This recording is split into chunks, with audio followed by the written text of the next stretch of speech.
Baik, berjumpa lagi dengan saya Asnul Lana dari program studi Tetris Matematika Institut Agama Islam Negeri Aceh Parepare dari Fakultas Tarbiyah.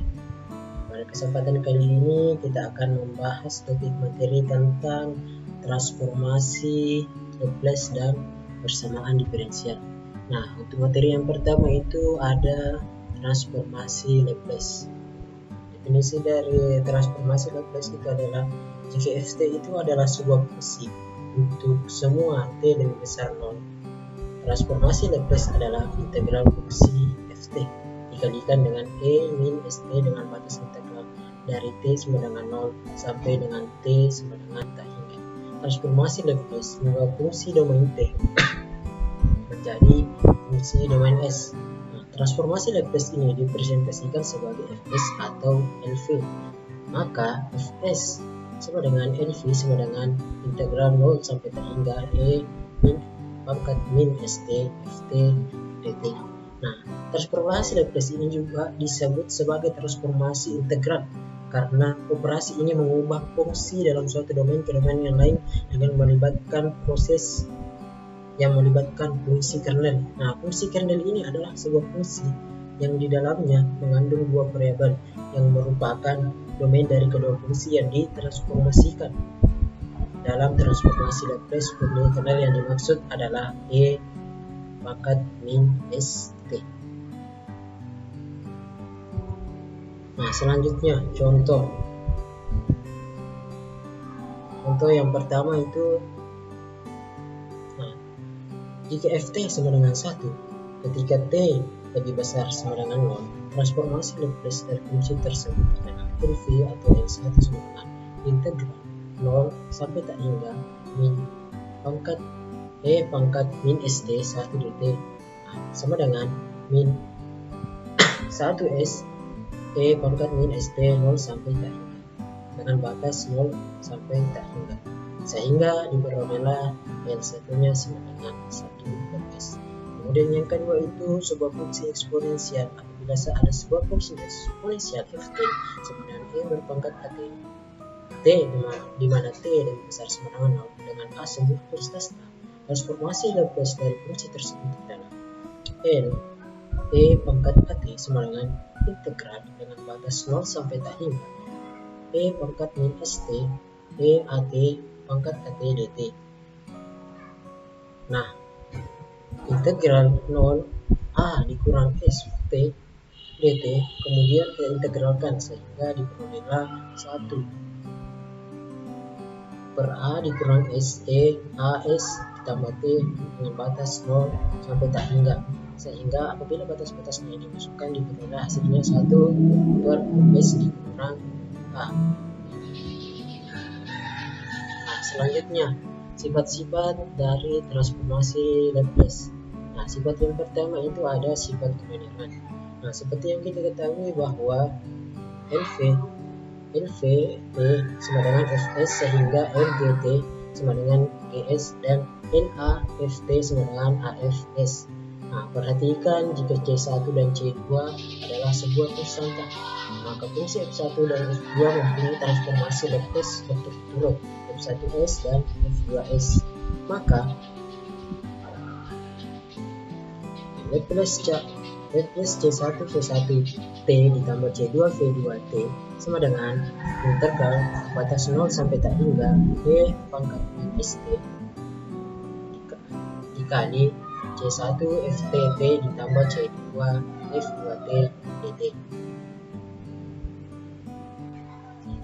Nah, di sini kedua ruas kita integralkan sehingga integral min s e pangkat min t dt ditambah integral 0 sampai tak hingga. Kemudian nilai c nya ditelurkan sehingga diperolehlah hasil akhirnya C1 V1s ditambah C2 V2s. Nah, contohnya jika cos at jika cosecant at seperti 2e at ditambah e pangkat min at, transformasi Laplace dari cos at adalah, nah untuk penjelasannya itu adalah L cos at itu kita ubah seperti tadi contoh yang nomor 1. Nah, seperti ini sehingga diperolehlah 1/2 dikali 1 per S dikurang A ditambah 1 ditambah 1 per S ditambah A, sehingga N cos AT nya itu adalah S per S kuadrat dikurang A kuadrat. Kemudian sifat-sifat transformasi Laplace yang kedua itu yakni ada translasi atau pergeseran. Nah, dalam translasi ini jika L Ft sama dengan Fs, maka L E AT Ft sama dengan Fs dikurang A. Nah, contoh, jika L cos Wt sama dengan S kuadrat ditambah W kuadrat, nah maka transformasi Laplace dari cos Wt dikalikan dengan E AT adalah L dalam kurung E AT dikali cos Wt sama dengan S dikurang A, kemudian S dikurang A kuadrat ditambah W kuadrat. Kemudian sifat selanjutnya transformasi Laplace dari derivatif.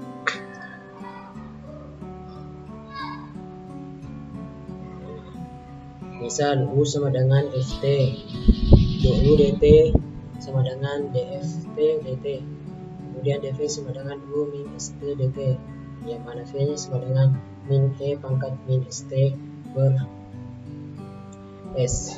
Sehingga untuk transformasi Laplace turunan pertamanya itu adalah L dft dt sama dengan s dikurang f0.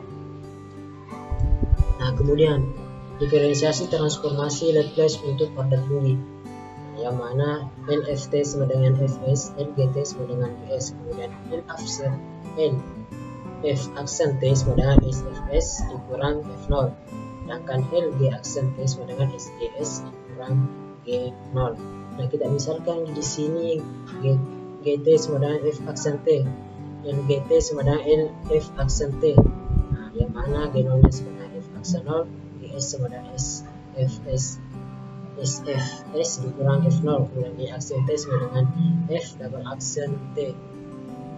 Nah, sehingga diperolehlah turunan transformasi Laplace keduanya adalah LF aksen T sama dengan S2 Fs dikurang SF 0 dikurang F aksen 0. Nah, selanjutnya dari ini diperolehlah transformasi Laplace turunan ketiga, dan seterusnya sehingga sampai pangkat n. Nah, contoh soal yang pertama, tentukan transformasi Laplace dari Ft T dikurang T E pangkat 2T. Nah, untuk penyelesaiannya itu yang pertama kita melihat tabel transformasi Laplace, sehingga diperolehlah 1 per S2 dikurang 3 1 per S ditambah 2T. Nah, kemudian 3 min 3 nya ini dikali masuk, sehingga 1 per S2 dikurang 3 per S ditambah 2T.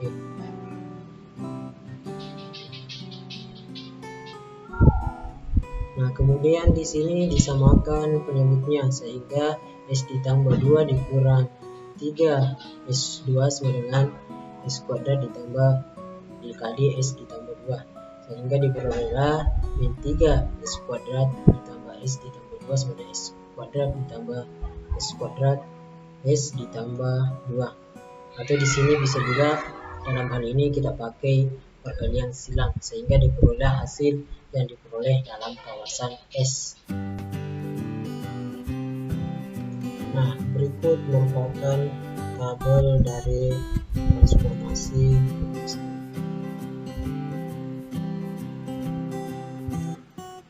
Nah, kemudian kita masuk kepada materi inverse dari transformasi Laplace. Prinsip transformasi Laplace ini adalah kebalikan dari transformasi Laplace sendiri.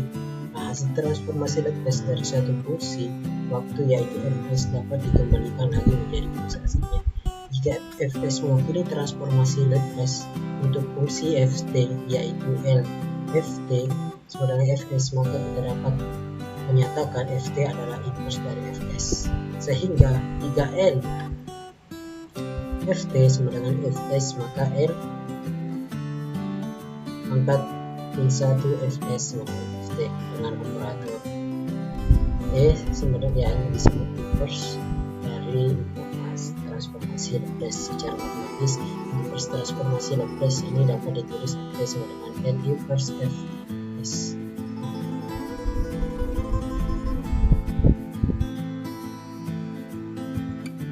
Nah, contoh soal: tentukan Ft dari Fs1 ditambah 1 per S ditambah 4. Pertama, untuk penyelesaiannya itu kita konstruksikan soal ke dalam bentuk 1 dikurang S1 per S dikurang A, sehingga 1 ditambah S ditambah 4 sama dengan 1 per 1 dikurang min 4. Kemudian diperoleh nilai A sama dengan min 4. Inverse adalah kebalikan karena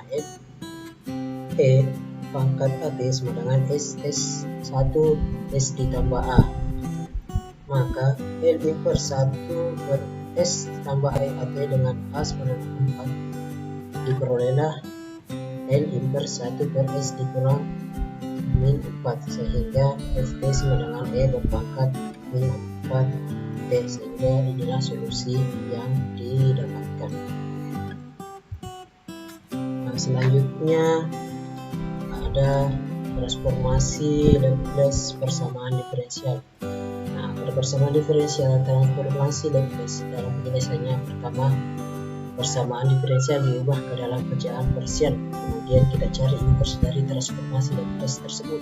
Nah, perhatikan persamaan diferensial berikut.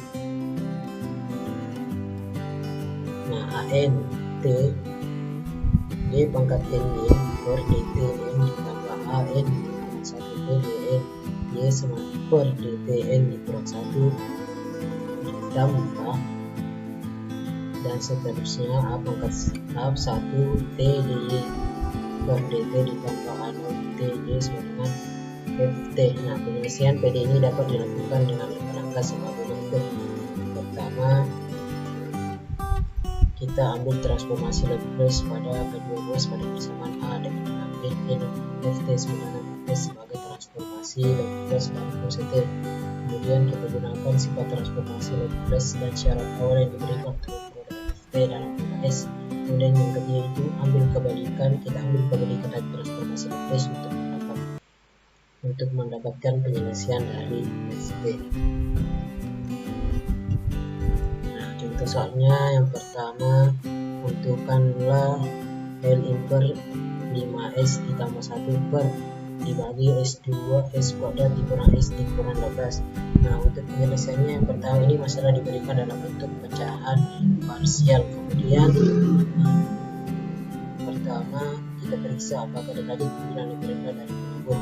Kemudian kita faktorkan di sini penyebutnya, sehingga diperolehlah 5S ditambah 1 S dikurang 4 S ditambah 3 sama dengan A per S dikurang 4 ditambah B per S ditambah 3. Kemudian sehingga nantinya di sini didapat pecahan parsialnya.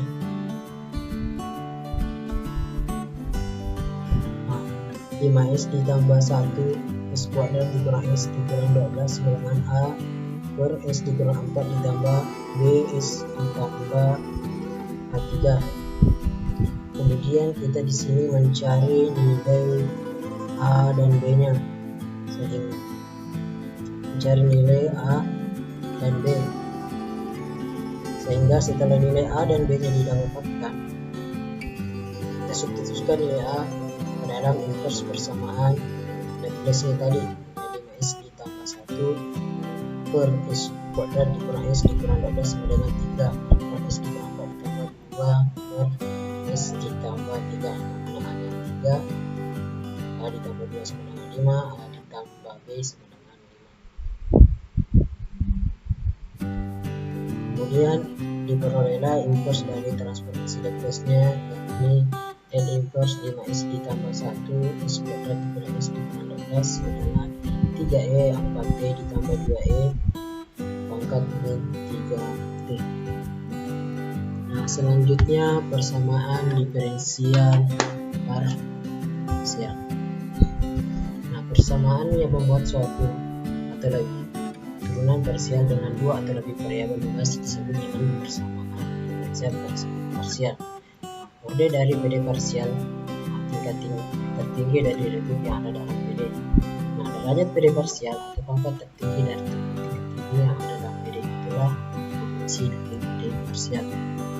Kemudian bentuk umum PD parsial bentukannya sederhana yaitu du per dx sama 0. Suatu fungsi tak diketahui dari x dan y. Nah, hubungan ini mensyaratkan bahwa nilai u x, y adalah tidak bergantung dari x. Oleh karena itu, solusi umum dari persamaan ini adalah u x, y sama dengan fy di suatu fungsi sebarang dari variabel y.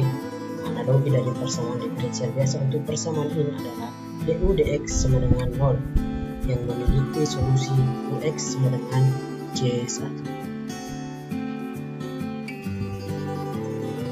Nah, selanjutnya contoh dari PD parsial yang penting yang pertama. Do kuadrat u per do t kuadrat sama dengan c kuadrat do kuadrat u per do x kuadrat. Nah, ini persamaan gelombang satu dimensi. Sedangkan untuk persamaan konduksi panas satu dimensi itu contohnya du dt sama dengan c kuadrat do kuadrat u per d do x kuadrat. Kemudian untuk persamaan laplace dua dimensi itu contohnya do kuadrat u sama dengan do x kuadrat ditambah do kuadrat u per do y kuadrat sama dengan 0. Sedangkan untuk persamaan kosin dua dimensi itu do kuadrat u dibagi do x kuadrat ditambah do kuadrat u per do y kuadrat sama dengan fx kuadrat y. Sedangkan untuk persamaan laplace-nya yang tiga dimensi itu do kuadrat u per do x kuadrat ditambah do kuadrat u per do y kuadrat ditambah do kuadrat u per do z kuadrat sama dengan 0. Ini sesuai dengan kekayaan tiga dimensi. Kemudian klasifikasi persamaan diferensial parsial ini berdasarkan OP-nya. Nah, OP suatu persamaan diferensial adalah OP turunan tertinggi yang muncul dalam persamaan diferensial tersebut. Contohnya do y per do x ditambah do xy sama dengan 1. Ini adalah persamaan diferensial OP1. Nah, sedangkan jika do kuadrat u sama dengan do x kuadrat ditambah do xy do kuadrat u per do y kuadrat ditambah u sama dengan 1, ini merupakan persamaan diferensial parsial OP2. Sedangkan untuk persamaan diferensial parsial OP3 itu do pangkat 3u per do x kuadrat do y ditambah x do kuadrat u per do y kuadrat ditambah 8u sama dengan 3. Nah, klasifikasi selanjutnya itu berdasarkan linear dan nonlinear. Nah, PD linear ini jika PD itu linear jika koefisien suatu fungsi turunan, jika koefisiennya konstan atau suatu fungsi lain. Nah, PD linear ini jika koefisien suatu fungsi integral dari fungsi diferensial yang ada pada persamaan diferensial tersebut. Nah, persamaan umum diferensial parabolik yang berbentuk ut dikurang uxx sama dengan 0. Nah, bisa berbentuk linear dan bisa berbentuk non-linear, tetapi di sini misalkan fungsi ini ke dalam bentuk non-linear. Contoh, ut dikurang 1/2 x kuadrat uxx sama dengan 0. Ini merupakan persamaan diferensial parsial linear. Kemudian ut dikurang uxx sama dengan 0. Ini merupakan persamaan diferensial parsial non-linear. Jadi kita bisa membedakan di sini yang mana persamaan diferensial linear dan yang mana persamaan diferensial non-linear. Selanjutnya klasifikasinya itu berdasarkan homogen dan non-homogennya. Nah, menentukan homogenan pada persamaan diferensial dapat dilihat dari fungsi persamaan diferensial itu sendiri. Menentukan homogen dari persamaan umum ut dikurang uxx sama dengan u ditambah gxt, yaitu apabila fungsi gxt tidak sama dengan 0 maka fungsi itu non homogen. Contoh, ut sama uxx sama dengan 0 ini merupakan non homogen. Sedangkan apabila tidak sama dengan 0 maka ini merupakan persamaan diferensial non homogen. Nah, kemudian persamaan diferensial parsial linear orde 2. Untuk umumnya itu a sama dengan a dikali do kuadrat u dibagi do x kuadrat ditambah b dikali do kuadrat u do x do t ditambah c 2c dikali do kuadrat u ditambah per do t kuadrat ditambah d x du dx per du dt sama dengan 0. Nah, keterangannya di sini di mana a dan b dan c merupakan fungsi dari x dan t. D adalah fungsi u dan derivatif dari du dx dan du dt serta x dan t. Nah, kita juga akan memperkenalkan di sini variabel baru sedemikian hingga suku-suku yang mengandung derivatif campuran akan sama dengan 0. Nah, kemudian jenis-jenis PDP yang linear orde 2 itu yang pertama ada eliptik, parabolik, dan hiperbolik. Nah, untuk DP itu rumusnya persamaan umumnya itu b kuadrat dikurang 4c lebih kecil dari 0. Sedangkan untuk parabolik itu b kuadrat dikurang 4c sama dengan 0. Nah, sedangkan untuk hiperbolik itu lebih besar dari 0. Nah, untuk yang pertama hiperbolik, persamaan diferensial orde 2 dalam dua variabel ruang x dan waktu t disebut hiperbolik. Nah, untuk bentuk umumnya ini adalah a do kuadrat u dx kuadrat ditambah b do kuadrat u dx dt ditambah c do kuadrat u per dt kuadrat ditambah dx du dx du dt sama dengan 0. Nah, pertama jika meninjau pada suatu titik x0 t0 dan titik tersebut memenuhi syarat bahwa harga diskriminant b kuadrat x0 t0 dikurang 4a x0 t0 jika di c x0 t0 lebih besar 0, maka persamaan diferensial parsial tersebut dikatakan hiperbolik pada x0 t0. Nah, apabila ini lebih besar dari 0. Nah, selanjutnya contoh persamaan hiperbolik. Contoh klasik dari persamaan hiperbolik adalah persamaan gelombang yang dinyatakan oleh do kuadrat u per d kuadrat sama dengan c kuadrat do kuadrat u dx kuadrat. Dalam persamaan gelombang tersebut harga a sama dengan c kuadrat, b sama dengan 0 dan c sama dengan 1 sehingga harga diskriminannya berharga positif. Ini berarti persamaan gelombang benar-benar masuk dalam klasifikasi persamaan diferensial hiperbolik seperti yang tertera pada gambar di bawah ini. Nah, selanjutnya ada parabolik. Nah, persamaan diferensial orde 2 dalam dua variabel ruang x dan waktu t disebut parabolik. Nah, ini parabolik apabila kedua jika pada suatu titik x0 t0 memenuhi persyaratan b kuadrat x0 t0 dikurang 4a x0 t0 c x0 t0 itu sama dengan 0, maka persamaan tersebut dikatakan parabolik pada titik x0 t0 dan jika seluruh titik dipenuhi harga diskriminan. Adapun contoh dari persamaan parabolik ini yang pertama, di bawah ini diberikan beberapa. Yang pertama persamaan neutron transien dalam ruang satu dimensi. Persamaannya itu Vc do t besar per do t kecil sama dengan k do kuadrat t xt do x kuadrat ditambah qx dengan a sama dengan min k, b sama dengan 0, c sama dengan 0. Oleh sebab itu harga diskriminannya itu sama dengan 0. Nah, persamaan ini dikenal dengan persamaan panas yang menggambarkan aliran atau difusi panas melalui sebuah pengantar seperti yang tertera pada gambar. Kemudian yang kedua, persamaan konduksi pada panas transien dalam ruang satu dimensi. Nah, konduksi panas ini dalam ruang satu dimensi terjadi jika apabila temperatur di media bervariasi hanya pada satu arah dan arah lain bisa diabaikan atau itu bernilai 0, arahnya itu bernilai 0. Nah, konduksi panas transien yaitu konduksi yang dipengaruhi atau tergantung pada perubahan waktu. Nah, adapun persamaannya itu adalah seperti dikali do t. Nah, xt sama dengan d do t dxt sigma a ditambah p sigma tambah s. Nah, dengan itu menyatakan flux neutron. Kemudian persamaan yang ketiga itu persamaan difusi untuk transport konvektif spesies kimia. Nah, dengan persamaannya adalah rho t transpos neutron dikurang rho t x transpos neutron ditambah d rho kuadrat ditambah rho p kuadrat transpos neutron. Dengan itu menyatakan dapat flux spesies kimia rho x adalah kecepatan aliran d dan kecepatan difusi. Nah, kemudian persamaan terakhir adalah persamaan Schrödinger. Persamaannya itu adalah min h kuadrat per 2m ditambah V X Y Z U dikurangi H.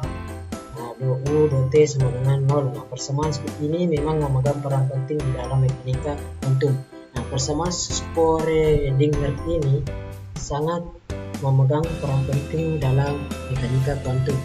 Kemudian eliptik. Nah, jika pada suatu titik X non T0 berlaku bersyarat nolnya itu lebih kecil, maka persamaan tersebut dikatakan eliptik pada titik X0 T0, dan jika di seluruh titik dipenuhi syarat tersebut, maka persamaan tersebut masuk dalam persamaan eliptik. Nah, contohnya, contoh umum ya, 2 kuadrat U per 2x kuadrat ditambah 2 kuadrat U sama per 2y kuadrat sama dengan min px. Nah, jika px, y sama dengan 0, maka disebut persamaan Laplace yang berbentuk 2 kuadrat U x kuadrat ditambah 2 kuadrat U ditambah 2y kuadrat sama dengan 0. Nah, mungkin itu saja yang sempat saya sampaikan. Assalamualaikum warahmatullahi wabarakatuh.